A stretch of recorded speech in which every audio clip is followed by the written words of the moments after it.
সুতরাং বানানো যে সমস্ত ইবাদত আছে, অনেক মানুষের মন খারাপ হবে, এই মানুষগুলো দেখবেন আস্তে করে পেছন দিক থেকে কেটে পড়বে। 2 নম্বরে কোরআনের বক্তব্য যেটা, এটা না বোঝার কারণে মন খারাপ করবে, এরকম মানুষ দেশে এখন বেশি। 15 বছরে তো বলতে দিত না, এখন বলতে দিলেও বোঝে না, না বুঝে মন খারাপ করে, বাধা দেয়, এমন মানুষ নেই।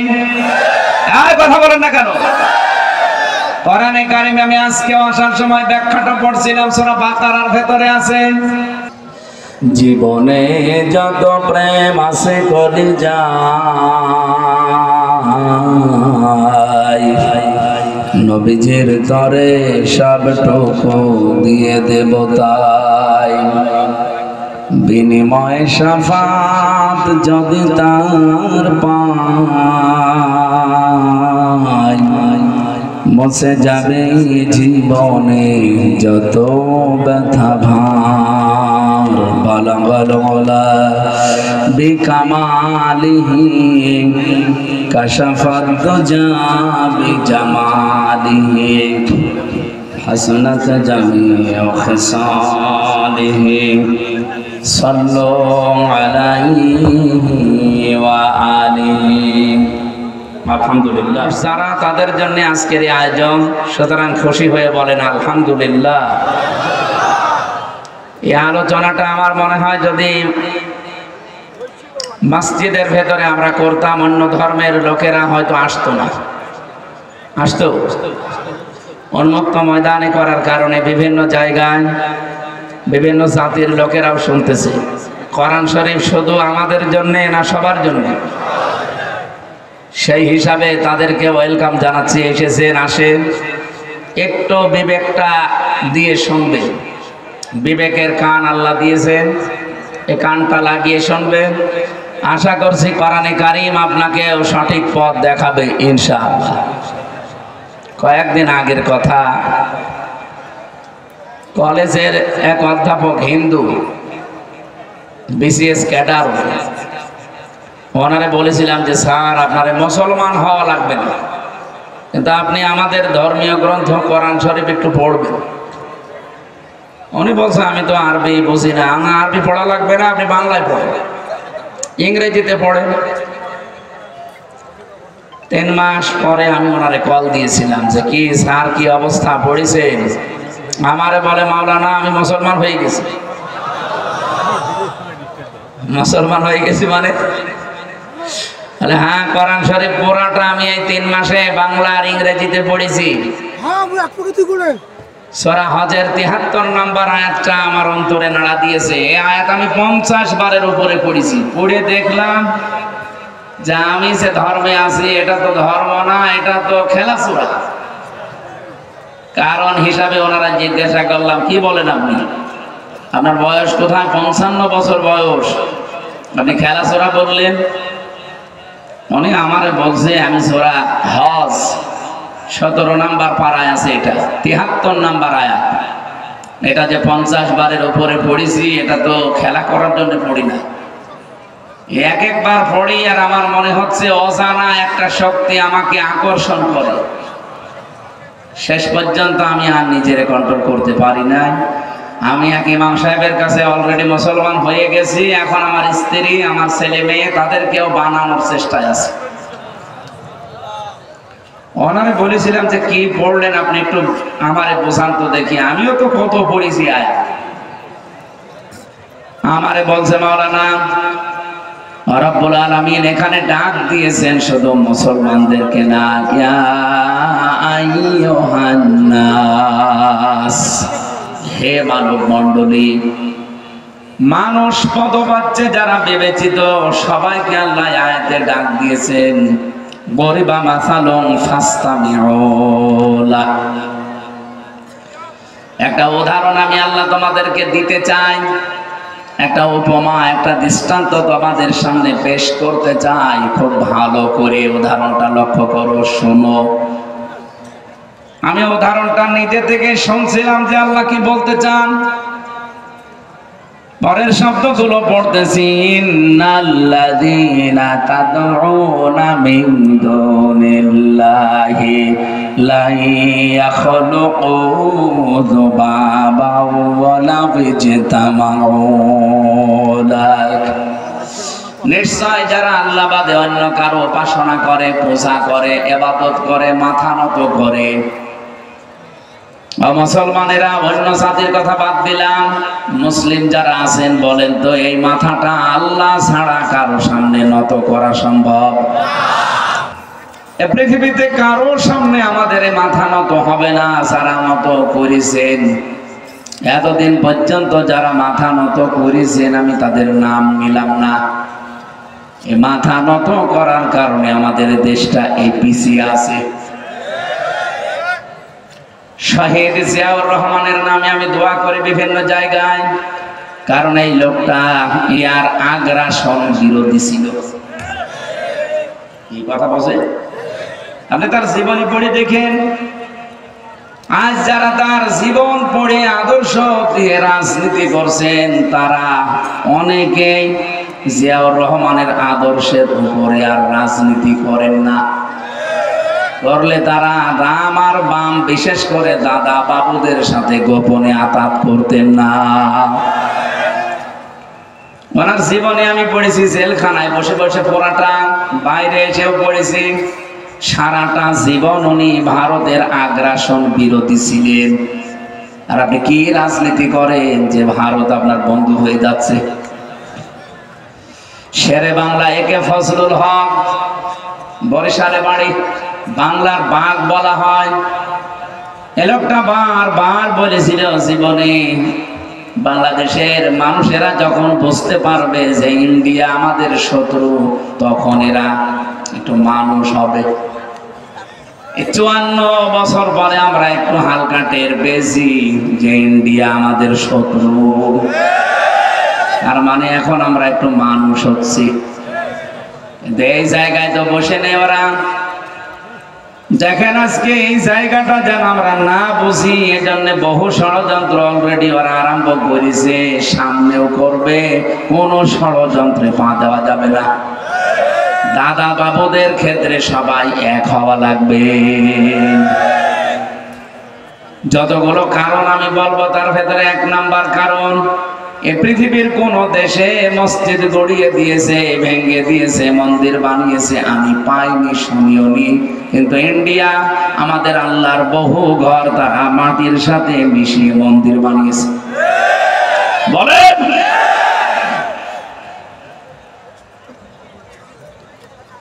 অধ্যাপক সাহেব বলছিলেন, মাওলানা আমি কোরআনের আয়াত পড়তে গিয়ে দেখেছি এতদিন পর্যন্ত যাদের সামনে আমার মাথা আমি নত করেছি আমি নিজের হাতে বানিয়েছি, খড় দিয়ে, বাঁশ দিয়ে, কাঠ দিয়ে, রং চং করে, মাটি দিয়ে, লেপন দিয়ে। এরপরে আমি নিজে তার সামনে হাত জোড় করে থাকতাম। আয়াতটা যত পড়ি আর আমাকে আয়াত মনে হচ্ছে একটা কিছু দিতে চাচ্ছে।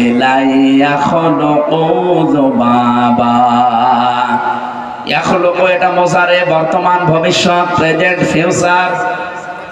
মোজারের আগে যদি লান আসে বাংলা অর্থ হয় জীবনেও হবে না। বলেন তো যে জীবনেও হবে না এ কথা কে বলছে? বলেন বলেন। আল্লাহ বলেন পৃথিবীর সব দেবতা, সব মূর্তি, ওদের উপাসনা যাদেরকে করা হয়, ওরা যদি এক জায়গায় হয় ওরা কখনো একটা মাছি বানাতে সক্ষম না। এখন তো পারছেই না, ভবিষ্যতেও পারবে না। আল্লাহ এতটুকু তো শেষ করলেন না।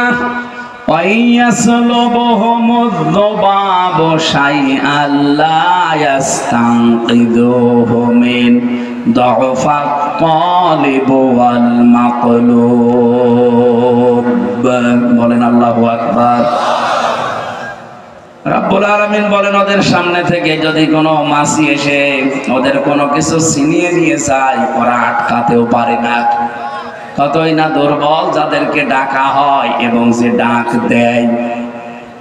আমি উদাহরণটা বারবার পড়ছিলাম কারণ এই দৃষ্টান্ত আল্লাহ নিজে দিচ্ছেন এবং শোনার জন্য বলছেন। আল্লাহ কিন্তু সামিয়া দিতে পারতেন, ফাস্তামিউ দিয়েছেন যে খুব ভালোভাবে শ্রবণ করো। এই উদাহরণটা, এই দৃষ্টান্ত, উপমা, যতবার এই উপমাটা আমি পড়ি আমার নিজের সাথে মিলাই, দেখি না আমি ভুল পথে আছি। একটা মাছি নিজে বানাতে পারে না, এমনকি মাছি কিছু ছিনিয়ে নিলে আটকাতেও পারে না, অথচ তার হাত ৮-১০টা, ৮টা-১০টা হাত, আবার পা ২টা। কিন্তু সবচাইতে আশ্চর্যের বিষয় আমি দেখলাম এদের 2টা পা আছে আমার মতো, আমার তো 2 হাত আছে, আমি ধরতে পারি, নিতে পারি, ছিনিয়েও নিতে পারি।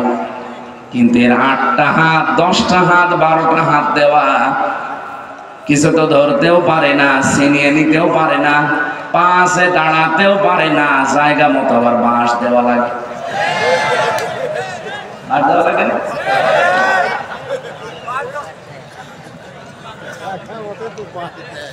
কয়েকদিন আগে আমি সিরাজগঞ্জে ছিলাম, মাহফিলের গেট আর পূজার গেট একেবারে পাশাপাশি। যেদিন ওদের দশমী, ওই দিন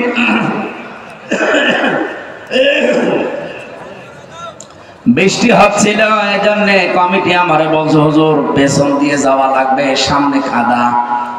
পেছন দিয়ে যাওয়ার সময় দেখি সামনে যাদের 8টা-10টা করে হাত, 2টা করে পা, কেউ দাঁড়িয়ে রাখতে পারে না, প্রত্যেকের পেছনে খাড়া করা আছে। কি দিয়ে? তাও যেখানে সেখানে বাঁশ দেয় না। কোথায়? জায়গা মতো বাঁশ দিয়ে খাড়া করে রেখে দিয়েছে। অনেকক্ষণ পর্যন্ত এটা দেখলাম, মনের ভেতরে আসলো আল্লাহ এরা কি করছে। সবাই দেখি অনেকে সামনে এভাবে হাত জোড় করে আছে, মা আপনি আমাদের সব। বলেন তো আল্লাহর এই উদাহরণটা আল্লাহ শেষের শব্দে দিয়েছিলেন দুআফা তালিব ওয়াল মাতলুব। কতই না দুর্বল যারা ডাকে এবং যাদেরকে ডাকা হয়, এই 2 পার্টি। কথা বলে না কেন? যারা ডাকতেছে এরা যেমন দুর্বল, যাদের ডাকা হচ্ছে ওরাও কি? আমার বিবেকে ধাক্কা দিল, কি করেছি আমি এতদিন। শেষ পর্যন্ত আমার বাপ দাদার ওই ধর্মে আমি আর নেই। আমি নিজের থেকে আপনার কাছে না বলে আমার ইমামের কাছে মুসলমান হয়ে গেছি। এখন আমি চেষ্টায় আছি আমার স্ত্রী আর আমার 2টা সন্তানকে এই দিনের রাস্তায় নিয়ে আসতে। বলেন সুবহানাল্লাহ। আমার ভাইরা এর জন্য একটু বিবেকটা কাছে লাগিয়ে শুনবেন। ওই হিন্দু অধ্যাপকের মতো একটু যদি আপনার বিবেক কাজে লেগে যায়, আজকে আপনি হেদায়েত নিয়ে বাড়ি যেতে পারবেন। যেহেতু কোরআনে কারীম শুনতে এসেছি, কোরআন কিভাবে মানুষের সামনে উপস্থাপন করা লাগে, কিভাবে মানুষকে কোরআন শোনানো লাগে, সেই পদ্ধতি আল্লাহ 1500 বছর আগে আমাদেরকে শিখিয়েছেন। আল্লাহর ওই পদ্ধতি বলবো নাকি আমি মন মতো বলবো? রব্বুল আলামিন বলেন, দেখেন কি, কিতাবুন উনজিলা ইলাইকা ফালা ইয়াকুন ফি সাদরিকা হারাজুম মিনহু লিতুনযিরা বিহি ওয়া যিকরা লিল মুমিনিন। সূরা আরাফের 2 নম্বর আয়াত এটা। আল্লাহ বলেন, এই একখানা কিতাব যেটা আপনার প্রতি আমি আল্লাহ নাযিল করেছি। কি করবেন এই কিতাব দিয়ে? ফালা ইয়াকুন ফি সাদরিকা হারাজুম মিনহু লিতুনযিরা বিহি। এই কিতাব দিয়ে মানুষকে যখন সতর্ক করবেন, তখন আপনার মনের ভেতরে যেন কোনো সংকীর্ণতা কাজ না করে। আমি হারাজনের 33টা ব্যাখ্যা পেয়েছি। সংকীর্ণতা না কাজ করবে, সন্দেহ, সংশয়, দ্বিধা, দ্বন্দ্ব সবগুলো আমার মনে নেই। আমি 33টা পেয়েছিলাম এই হারাজনের ব্যাখ্যায়। হে নবী, আপনার মনের ভেতরে যেন কোনো দ্বিধা, দ্বন্দ্ব, সংশয়, সন্দেহ, সংকীর্ণতা এগুলো না আসে। যিকরালিল মুমিনিন, কোরআন মুমিনদের জন্য উপদেশ। বলেন সুবহানাল্লাহ। আরো 2টা ব্যাখ্যা আমি পেলাম। এক নম্বরে কোরআনে কারীম দিয়ে যখন মানুষদেরকে উপদেশ দিতে যাবেন তখন এই ভয় আপনার ভেতরে আসতে পারে যে কোরআনের সঠিক কথা তুলে ধরলে হয়তো অনেকে মন খারাপ করবে। কি অনেকে আছে মন খারাপ করবে না বুঝে, যারা নিয়ে এসেছিল উদ্দেশ্য নিয়ে তারা হয়তো হাদিয়া দফা নজর নিয়াজ দিবে না, বন্ধ করেও দিতে পারে। এরকম একটা ভয় আপনার ভেতরে কাজ করতে পারে। 2 নম্বরে ব্যাখ্যায় পেয়েছি কোরআন দিয়ে উপদেশ দিলে অনেক মানুষ এমন আছে আপনার সামনে যারা তারা আল্লাহর এই বক্তব্য না বুঝে মন খারাপ করতে পারে। বলেন তো 2টা ব্যাখ্যার কোনটা আপনার ভেতরে আছে?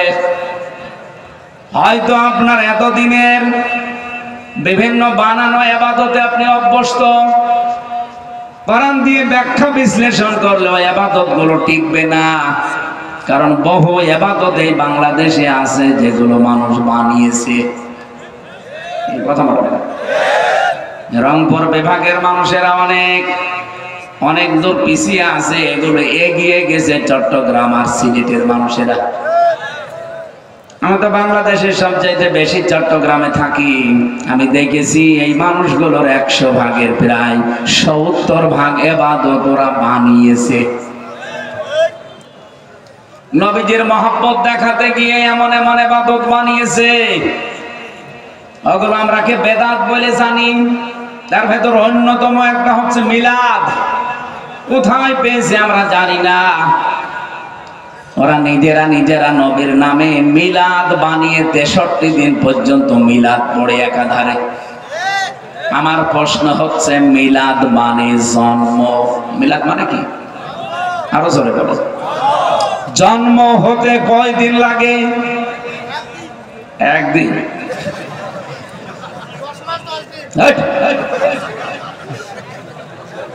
জন্মগ্রহণ করতে সর্বোচ্চ নয় 8-10 মিনিট লাগতে পারে।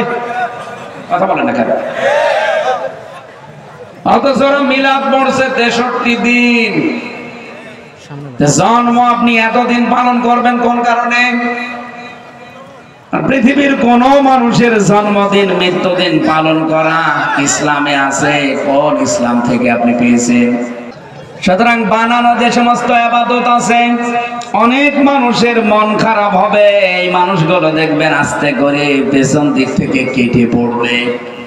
2 নম্বরে কোরআনের বক্তব্য যেটা এটা না বোঝার কারণে মন খারাপ করবে, এরকম মানুষ দেশে এখন বেশি। 15 বছরে তো বলতে দিত না, এখন বলতে দিলেও বোঝে না, না বুঝে মন খারাপ করে, বাধা দেয়, এমন মানুষ নেই।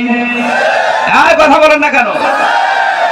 কোরআনে কারিমে আমি আজকে আসার সময় ব্যাখ্যাটা পড়ছিলাম, সূরা বাকারার ভেতরে আছে আমান আযলামু মিম্মান মানা মাসাজিদাল্লাহি আইয়ুযকারা ফীহা ইসমুহু ওয়া সাআ ফী খারাবিহা। পৃথিবীর কোন ছোট জালেমের পরিচয় আল্লাহ দেননি। আল্লাহ পাক বলেন আমার দৃষ্টিতে পৃথিবীর সবচাইতে বড় জালেম ওইটা যে আমি আল্লাহর ঘরে আমার নাম উচ্চারণে বাধা দেয়।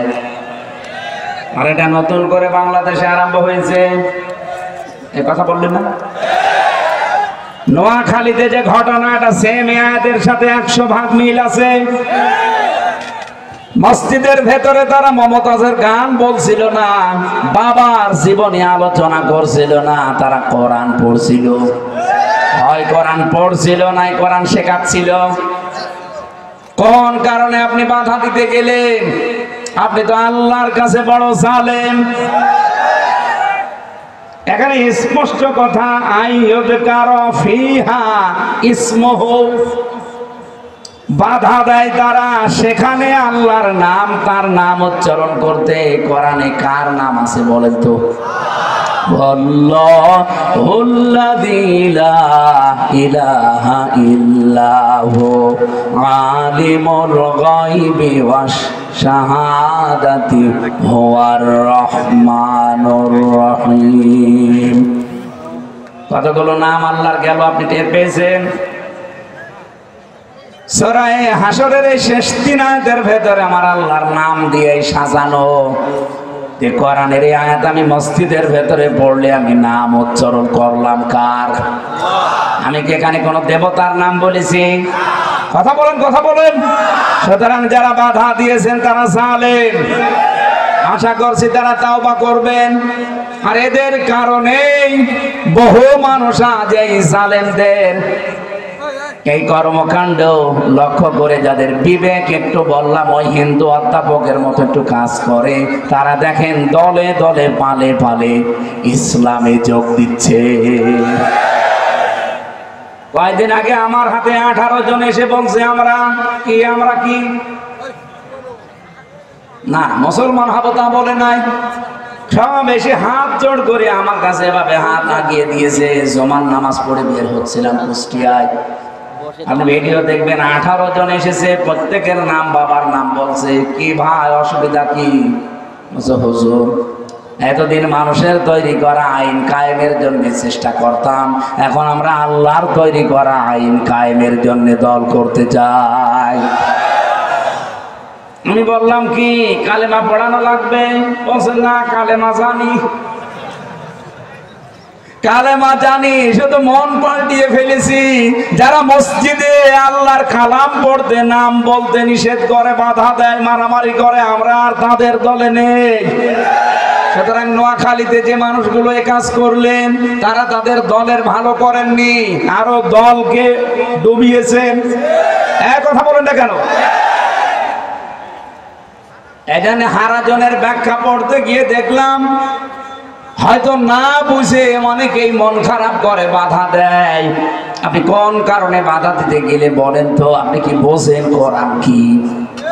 কোরআনের অর্থ কি জানেন আপনি? কোরআন মানে কি তা জানেন? আমার মনে হয় এখানে কিছু আলেম বাদ দিয়ে অধিকাংশ মানুষ 100 জনের 95 জন আমরা বলতেই পারবো না কোরআন মানে কি। কোরআন শব্দের শাব্দিক অর্থ বহুল পঠিত পাঠ্য। এই পৃথিবীতে কোরআনের মতো পড়া হয়েছে এমন কোন কিতাব আছে? নেই, আর কিয়ামত পর্যন্ত আসবেও না।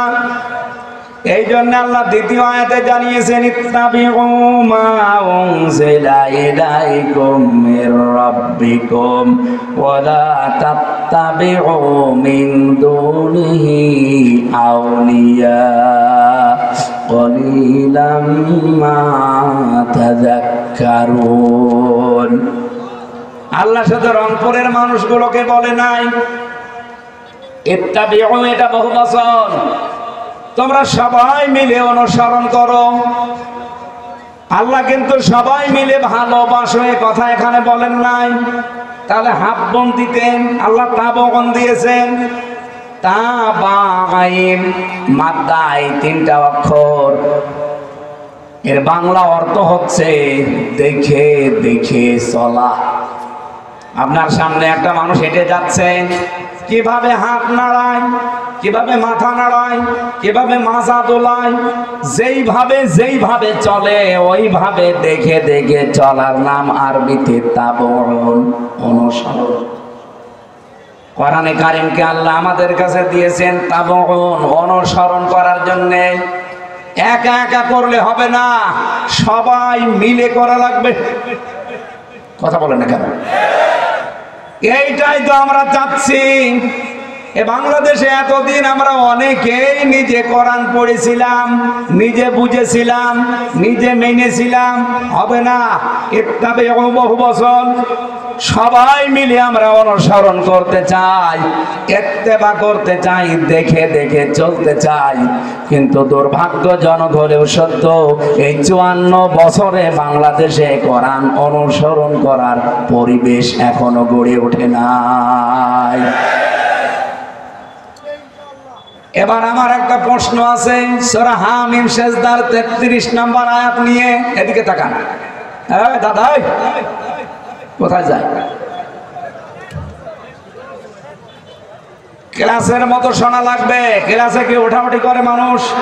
এদিকে তাকান। ভাই বসেন বসেন বসেন, পরে আমান আহসানু কাওলাম মিম্মান দাআ ইলাল্লাহি ওয়া আমিলা সালিহান ওয়া ক্বালা ইন্নানি মিনাল মুসলিমিন। রব্বুল আলামিন বলেন, পৃথিবীতে যত মানুষ কথা বলে সব চাইতে ভালো কথা ওই লোকটা বলে যে আমি আল্লাহর দিকে মানুষকে ডাকে, ও আমিলা সালিহার ভালো কাজে আঞ্জাম দেয়, ওয়া ক্বালা ইন্নানি মিনাল মুসলিমিন আর এই ঘোষণা দেয় যে আমি কিন্তু মুসলমান।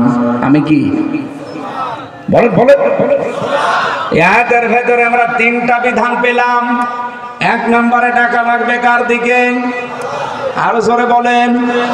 দুই নম্বরে নিজে ভালো ভালো কাজ করা লাগবে, আমলে সালেহ যেটা বলা হয়। তিন নম্বরে আমি মুসলমান এই পরিচয় আপনাকে মাথা উঁচু করে দেওয়া লাগবে। রংপুরবাসী বিবেকের কাছে এবার প্রশ্ন করেন, এদের তিনটা বিধানের দুইটা আমরা অনেকেই মানি, তিন নাম্বারটা মানার পরিবেশ এখনো দেশে হয়নি। আমরা আল্লাহর দিকে কম বেশি মানুষকে ডাকি, ভালো ভালো কাজও সাধ্য মতো করি, কিন্তু আমি যে বলবো এই দেশের কোন জায়গায় দাঁড়িয়ে আমি কিন্তু মুসলমান, সেই পরিবেশ বাংলাদেশে এখনো নেই। কি কথা বলবেন? বলতে পারেন না? আমি তো বলি আমি মুসলমান। কি বলেন আপনি? আমি মুসলমান এই পরিচয় কেউ যদি দেয় তার দেশে ঘুষ থাকতে পারে, সুদ থাকতে পারে, জেনা ব্যভিচার, বলেন বলেন, এগুলো আছে না নেই? আছে, মানে 180 মাইল বেগে চলছে। এদেশের একটা অফিস দেখান, অনেক অফিসের সামনে লেখা থাকে ঘুষ মুক্ত অফিস, অথচ ভেতরে চলছে আল্লাহর নামে। কথা বলছে দেখেন। আদালতগুলোর বিভিন্ন জায়গায় যে দেখবেন আদালতে লেখা আছে এখানে কিন্তু ঘুষ চলে না। বিভিন্ন ব্যারিস্টার, বিভিন্ন উকিল, জজ সাহেবদের বিভিন্ন চেম্বারে যে দেখেন কত জায়গায় লেখা আছে এখানে ঘুষ চলে না। আমি নিজে দেখেছি, 3টা বছর যেহেতু জেলে ছিলাম আমি এগুলো নিজে ভিকটিম। অথচ একটা জায়গা আমি পেলাম না যেখানে টাকা ছাড়া ফাইল চলে। আদালতের এক পর্যন্ত টাকা চাই। কথা বলেন না কেন? প্রথম যখন জেলে গিয়েছিলাম সেই 11 সালে, জেলের থেকে বের হওয়ার সময় প্রথমে আমার তো হাজতে রেখেছিল, ওখান থেকে প্রথমে ছেড়ে দিয়েছে। বের হচ্ছে যে পুলিশ গাড়ি আছে আমার বলছে টাকা দিন। টাকা পাবো কোথায়? যে না, আপনাকে যারা দেখতে এসেছিল ওরা আপনাকে টাকা দিয়েছে আমি জানি। শেষে 10 টাকা দিলাম, তাও খুশি। এমন একটা দেশ আমরা বানিয়েছি যে এই দেশে দাঁড়িয়ে এখন বুক উঁচু করে বলা যায় না যে আমি মুসলমান। আর আসতে বলেন, এটা তৈরি করা লাগবে না। এদের এই 3 নাম্বার কথাটা যদি আপনি বলতে চান যে আমি মুসলমান, সেই পরিবেশ তৈরি করা লাগবে না, এটা ফেরেশতারা করবে। আরো জোরে বলেন। এইটাই তো আমরা তৈরি করতে চাই। আর এইটা তৈরি করতে গিয়ে আজ কত রকমের কথা শোনা লাগছে। কোরআন বোঝাতে গেলেই বলে হুজুর এটা রাজনীতি, এটা দুনিয়ার কথা, এটা ধান্দাবাজি। ও মনে করে আমি যা করি সবাই মনে হয় এরকমই। কোরআন বাদ দিয়ে বাংলাদেশে যারা রাজনীতি করে ওটা রাজনীতি না, ওটা দুর্নীতি। আপনাকে যদি সত্যি রাজনীতি ইবাদত মনে করে করা লাগে, কোরআন দিয়ে করা লাগবে। সুতরাং পার্থক্য দেশে হয়ে গেছে, কোরআনের বাইরে যাদের রাজনীতি ওদের সারা জীবনটাই দুর্নীতিতে ভরা। আর কোরআন দিয়ে যারা রাজনীতি করে আপনি দেখেন ননবীক্ষণ যন্ত্র দিয়ে তাদের চায়রানা দুর্নীতি পাওয়া যায়নি। এর চাইতে আর খোলাখুলি বলা সম্ভব না। এরপরও যদি কেউ না বোঝার ভান করে থাকেন কিছু করার নেই। স্বামী বিদেশ, স্বামী বিদেশে না,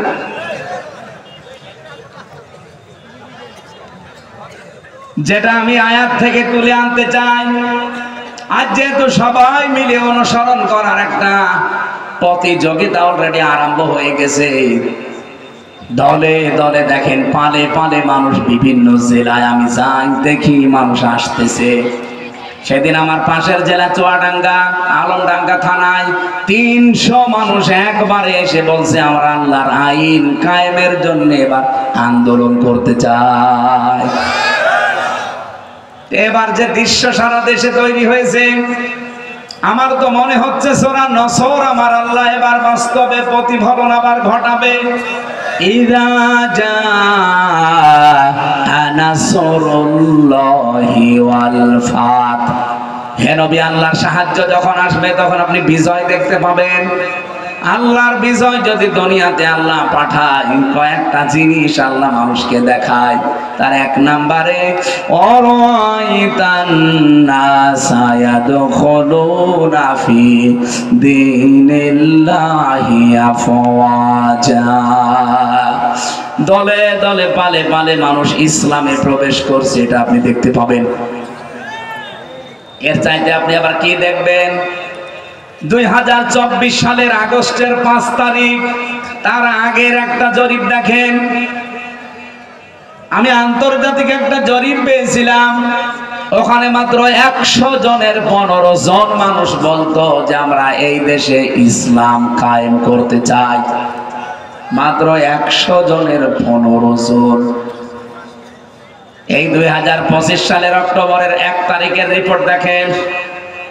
মাইক্রোসফট, যারা লেখাপড়া করে ইন্টারনেট বসে, ওদের জিজ্ঞাসা করে অক্টোবরের 1 তারিখে রিপোর্ট দিয়েছে, এটা আমেরিকা চালায় খ্রিস্টানরা।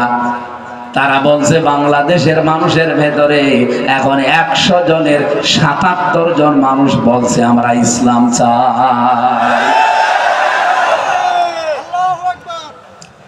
এমনিতে আমেরিকা এই কথা জানিয়েছে যে এই দেশে ইসলাম কায়েম হোক, 5টা কারণে আমরা চাই।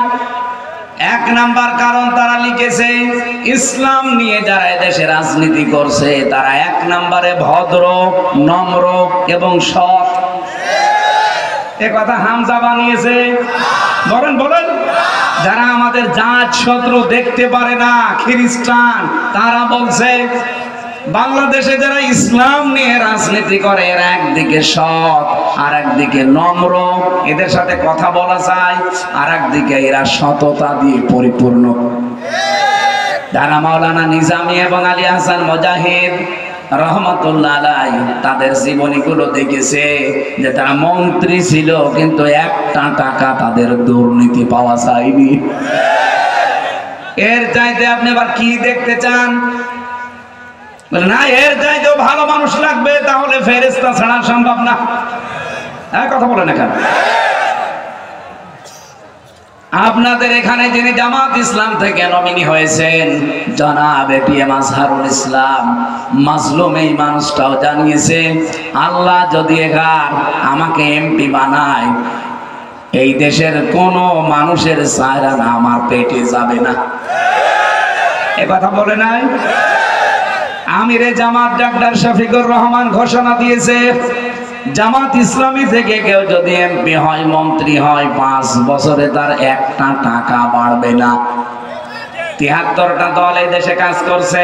আমি চ্যালেঞ্জ দিচ্ছি, একটা দলের নেতাকে এই কথা বলতে বলেন যে আমার দল থেকেও যদি এমপি হয় 5 বছরে 1 টাকা বাড়বে না, আমার মনে হয় কোন দল থেকে এমপি দাঁড়াবে না। কারণ জামাত ইসলামী থেকে নমিনি হতে, এমপি পদপ্রার্থী হতে 1 টাকা লাগে না। অন্য দল থেকে আমরা দেখেছি কমপক্ষে 30 কোটি টাকা দিয়ে শুধু টিকিট কিনা লাগে। এখানেই তো পার্থক্য হয়ে গেছে। একটা টিকিট কিনতে যার 30 কোটি টাকা যাবে, আর নির্বাচনে যদি 50 কোটি খরচ হয়, এই 80 কোটি টাকা তারে ফেরেশতা জিবরাইল দিয়ে যাবে। কোথায় পাবে? এই রাস্তাটা বাজেট হয় 100 টাকার। সেদিন আমি সিঙ্গাপুরে ছিলাম, এখান থেকে যারা পালিয়েছে অধিকাংশ গুলোই মালয়েশিয়া, সিঙ্গাপুরে রয়েছে, সব হোটেলে থাকে। কয়েকটা আছে, আমি উঠেছিলাম 75 তলা হোটেল, ওখান থেকে নেমে আসলাম এটা মালয়েশিয়াতে, হ্যাঁ মালয়েশিয়া। নিচে নেমে এসে দেখে তুই শয়তান চা খাচ্ছে, আমি চিনে ফেলেছি। আমি বললাম আসসালামু আলাইকুম। ওরা তো বলবে যে ওয়ালাইকুম আসসালাম, না আমারে বলছো হুজুর আমরা আগে পালিয়েছি। আপনি পালালেন কেন? আপনি ওয়ালাইকুম আসসালাম না বলে আমার মুখের দিকে তাকিয়ে বলছেন হুজুর আমরা আগেই পালিয়েছি। একটা কথা হইলো, আগে আগে সালামের উত্তর দেন, সালামের জবাব দেওয়া কি আপনার ওয়াজিব তরক হয়ে যাচ্ছে।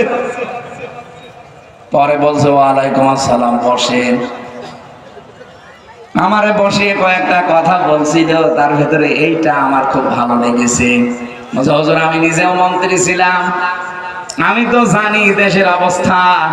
আমার এখন নিজের দিকে তাকিয়ে ঘৃণা লাগে যে আমি ভুল করেছি। নিজের সম্পদগুলো আমি নিজে এখন ভোগ করতে পারলাম না। বউ ছেলে মেয়ে বাঁচিয়েছে সেই কানাডায়, আর আমি আছি আল্লাহর এই দেশে। আপনাকে একটা কথা বলি, আপনি দেশের মানুষকে জানাবেন, 100 টাকা যদি বাজেট হয় সেই মন্ত্রণালয় থেকে এই রাস্তা পর্যন্ত যতগুলো হাত বদল হয়ে টাকাগুলো আসবে, এই রাস্তা মাত্র 3 টাকা খরচ হয়, আর 97 টাকা ওই দালালরা সব খেয়ে ফেলে। বলেন 100 টাকা খরচ করে রাস্তাটা বানালে 100 বছর যাওয়ার কথা, আর 3 টাকা খরচ করলে কয় বছর? এই কারণেই তো রাস্তাঘাট থেকে না কুষ্টিয়া থেকে রংপুরে আসতে আমার প্রায় 11 ঘন্টা সময় লেগেছে। এত সময় লাগবে কোন কারণে? কুষ্টিয়া থেকে নাটোর পর্যন্ত যে ভাঙ্গা রাস্তা, কোন ডেলিভারি মহিলাকে নিলে তার বাচ্চা রাস্তায় হয়ে যাবে, এত খারাপ। এরপরে নাটোর থেকে বগুড়া পর্যন্ত মাসে মাসে এত ভাঙ্গা রাস্তা, অথচ বাসে ঠিকই হয়েছিল 100 টাকা। 3 টাকা খরচ করেছে শয়তানরা, 97 টাকা খেয়ে ফেলেছে। আমরা কথা দিতে পারি ইসলাম যদি এবার আসে 100 টাকার 100 টাকাই ব্যয় হবে। কথা বলেন না কেন? এমনি মানুষ দলে দলে পালে পালে 15 থেকে 77% হয়ে গেছে। এ মানুষ এখন বুঝে ফেলেছে ডাকশো জাকশো চাকশো আর রাখশো প্রমাণ। ছেলেরা প্রমাণ দিয়েছে, বাংলার মার বাবারা আমরা কিন্তু অলরেডি ইসলামকে সাপোর্ট দিয়েছি। তোমরা যারা গার্জিয়ান আছো তোমাদের উচিত ইসলামে সাপোর্ট দেওয়া। এরপরে যেবার যদি ভুল করেন, 54 বছর পরে তো একবার আল্লাহ সুযোগ দিয়েছে, এরপরে ভুল করলে 154 বছরও সুযোগ আর পাবেন না। যেহেতু মানুষ দলে দলে আসতেছে, এটা কার নিয়ামত? আরো জোরে বলেন, লাইন শাকারতুম লাযিদান্নাকুম ওয়া লাইন কাফারতুম ইন্না আযাবি লাশাদীদ। আমার নিয়ামতের শুকরিয়া যদি আদায় করে আমি আল্লাহ বাড়িয়ে দেব। আল্লাহ শুধু বাড়িয়ে দেব এই কথা বলেন না, ইলা আযিদান্নাকুম লামে তাকিদ নুনে সাকিলা। আল্লাহ গ্যারান্টি দিচ্ছেন অবশ্যই আমার নিয়ামত আমি বাড়াবো। যদি আমার নিয়ামত বেও দাম না দাও, কদর না করো, সম্মান না দাও, আমি আল্লাহ কিন্তু ছিনিয়ে নেব, এতটুকু না, ইন্না আযাবি লাশাদীদ, অবশ্যই আমার আযাব বড় কঠিন, তার ভেতরে ফেলে দেব। আপনি দেখেননি কত কঠিন আযাবের ভেতরে আল্লাহ আমাদেরকে রেখেছিলেন 15.5 বছর। আমি একটা ছোট মানুষ, 3টা বছর আমার উপরে যে জুলুম ওরা করেছে, আমার এই 33 বছরেও এত জুলুম হয়নি। আমার মাথার চুল থেকে পায়ের তালু পর্যন্ত 1 ইঞ্চি জায়গা বাকি নেই যেখানে রিমান্ডে ওরা টর্চার করে নাই। মাটির নিচে ওই আয়না ঘরের ভেতরে আমিও ছিলাম প্রথম দিকে। ওখানে মানুষের এত কষ্ট আর এত চিল্লা পাল্লা করে মাটির নিচে, সারা রাত ধরে একজনকে পিটাচ্ছে। আমার আগে একজন ভাইকে নিয়ে গেল, দেখলাম ছাত্র দল করে, চট্টগ্রাম বাড়ি। মাটির নিচে যেতে কোন জায়গা তখন জানতাম না। আমি বারবার অফিসারকে বলছিলাম যে কোথায় নিয়ে যাচ্ছেন, জায়গাটার নাম বলেন, বলে না। পরবর্তীতে এখন শুনছি ওইটা নাকি ঢাকার মিন্টু রোড, মাটির নিচে ওরা ঘর বানিয়েছে। 6 তলা যদি বিল্ডিং হয়, মাটির নিচে 1 তলা, উপরে 5 তলা। আমি আকিস গ্রুপের একটা বিল্ডিং দেখেছি, যেটা আমি আকিসে চাকরি করতাম।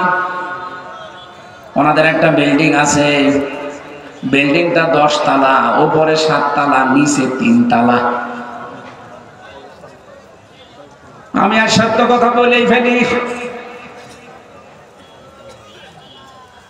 ঈদ হয়ে গেল, ঈদের নামাজ পড়ার পরে একটা কল এসেছে আমার কাছে যে কোথায় আপনি, বাড়িতে থাকবেন না, আপনাকে ধরার জন্য পেছনে মানুষ লেগে গেছে। বাবা মার স্ত্রীকে বললাম যে আমি এক জায়গায় যাচ্ছি, কাউকে বলার দরকার নেই। মোবাইলের সিম ফেলে দিয়ে চলে গেলাম আকিজে, ওদের ওই সেই ঘরে, সেখানে মাটির নিচে 3 তলা। মানে চিন্তা করেন, মাটির নিচে যদি 3 তলা হয় কত গভীরে। 7 দিন ছিলাম একাধারে। 7 দিন পরে একজন হিতাকাঙ্ক্ষী আমারে ফোন দিয়ে বলে সব মিটে গেছে, আপনি আসেন। খবর পাঠিয়েছে একজনকে দিয়ে। পরবর্তীতে এসে দেখলাম বাড়িতে প্রবেশ করতে দেরি 10 জন হাজির, এসে আমারে ধরে নিয়ে গেল।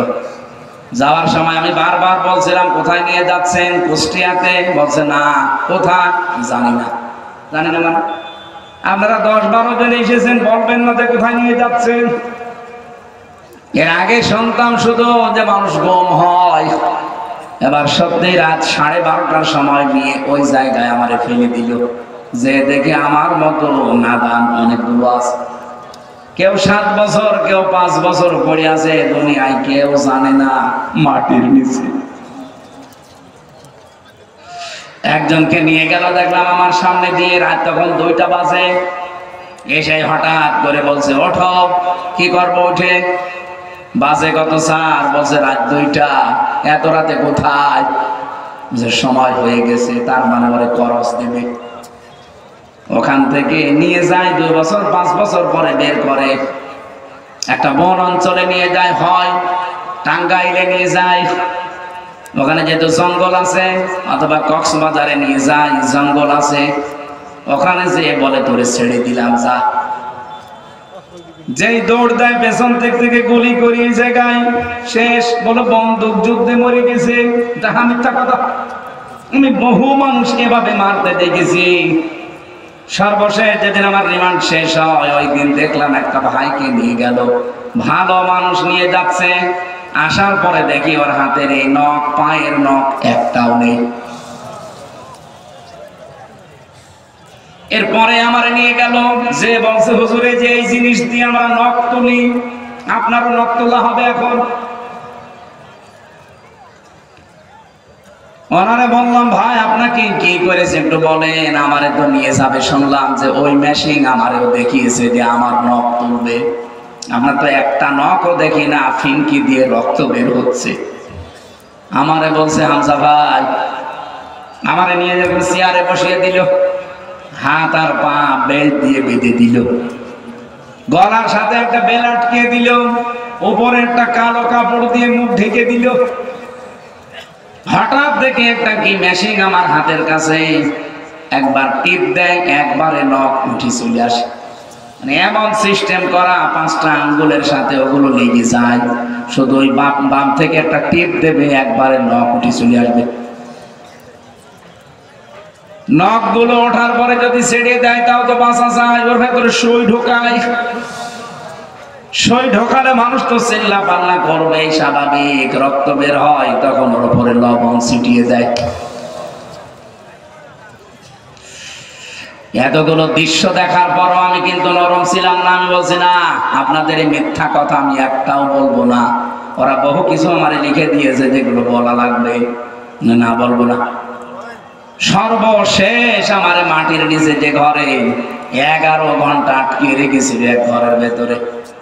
এমন ভয়ঙ্কর ঘর, আপনি 2-4 মিনিট থাকলে ভয় মরে যাবেন। মানে সমসম করে গা। হঠাৎ 2-3 ঘন্টা পরে একটা মাইকে আওয়াজ আসে, এরকম একটা জায়গা, পানি সলসল আওয়াজ হয়, উপর থেকে আওয়াজ আসছে যে পানি সলসল আওয়াজ শুনতে পাও, এর ভেতরে বহু মানুষকে আমরা কেটে ভাসিয়ে দিয়েছি, এখানে বহু মানুষ মাছের খাবার হয়ে গেছে। তার মানে আমি বুঝতে পারলাম যে মাটির নিচে এই ঘরের পাশ দিয়ে ড্রেন করা, ময়লা মাটি পানি এগুলো যায়। বড় পুকুর আছে মাঝখানে, দেখবেন বিশাল পুকুর, এখানে ওরকম বড় বড় মাছও নাকি ওরা পালে।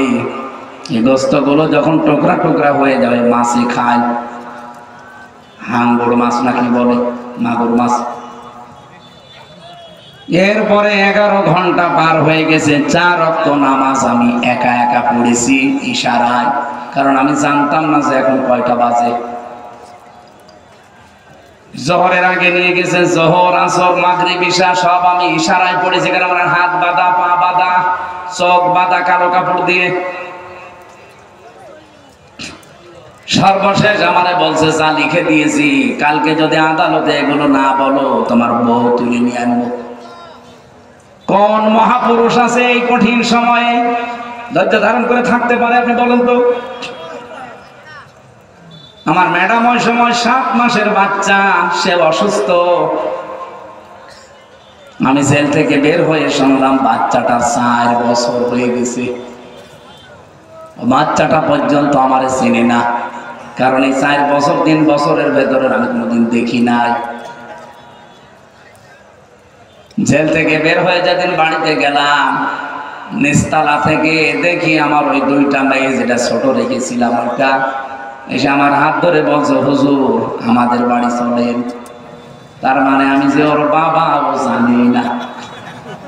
ও মনে করছে এরকম হুজুর তো বহু আসে আমাদেরকে দেখতে, এরকম এ হুজুরও মনে হয় ওরকমই দেখতে এসেছে। আমারে বলছে, কই আপনার হাতে তো কিছু নেই, বিস্কিট কই, চকলেট কই, চিপস কই? আমাদের বাড়িতে অনেক হুজুর আসে দেখতে, জিনিস নিয়ে আসে, আমরা আশায় আছে আপনি হুজুর চলেন আমাদের বাড়িতে। ওইদিন আমার মনে এত দুঃখ লেগেছিল, আইরে আমার মেয়ে আমারে বাপ না বলে, আব্বা না বলে বলছে হুজুর চলেন। দুঃখ দুঃখের জায়গা নাই। এই কঠিন পরিস্থিতি যেন বাংলাদেশে আর কেউ তৈরি করতে না পারে। এই জন্য দলমত দেখা যাবে না, এইটা যতদিন এবার সংসদে না যাবে আবার ওই অবস্থা ফিরে আসবে। মানুষের জীবনকে পরিচ্ছন্ন করার জন্য রব্বুল আলামিন কিছু থিওরি দিয়েছেন কোরআনে কারিমে। ওই যে 1500 বছর আগে ওই মানুষগুলো যারা ডাকাতি করত, চুরি করত, জেনা করত, নারীর সম্ভ্রমের জম ছিল, ওই মানুষগুলোকে আল্লাহ পরিবর্তন করেছে কি দিয়ে? আরো জোরে বলেন। নবীজি এই কথাগুলো তাদেরকে যখন শুনিয়েছে, আখিরাতের কথা জবাব দিতে হবে, এই কথাগুলো তাদেরকে যখন বলেছে, আল্লাহ পাক তাদের মনে এমন পরিবর্তন এনে দিয়েছে, কিয়ামত পর্যন্ত ওমরের মতো মানুষ আর আসবে না।